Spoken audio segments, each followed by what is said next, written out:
Anye loveze de na nwanne. Ọkwa dị oke mkpa.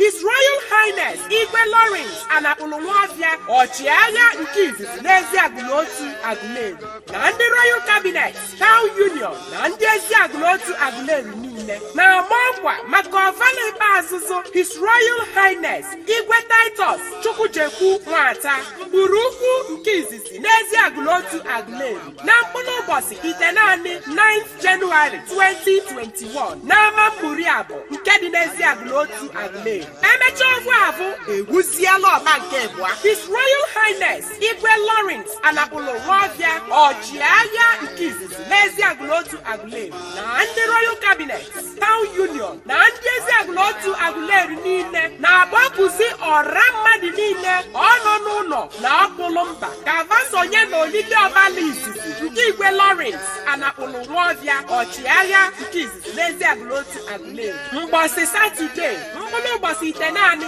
9th January 2021 n'obu igwe ọchịagha nke dị n'ama Ọkpata. Onye isi ọnọdụ mgbọsị abụọ bụ His Excellency Chief Dr. Willie M. Obiano Akpọkuodike Aguleri, the Executive Governor of Anambra State, na Honorable Chinedu Benjamin Obidigwe Akoma Jidaku, member representing Anambra East and West constituency. Royal Father of the Day bụ His Royal Highness Igwe Dr. Mike Idigo Ezudo Aguleri. Onye tinyere aka n'ọkwa bụ Honorable Chief Ikechukwu Ọnụọra PG Eziagụnotu Aguleri. Onye mgbasa ozi bụ Honorable Chief Alex Odukwe President Asatu.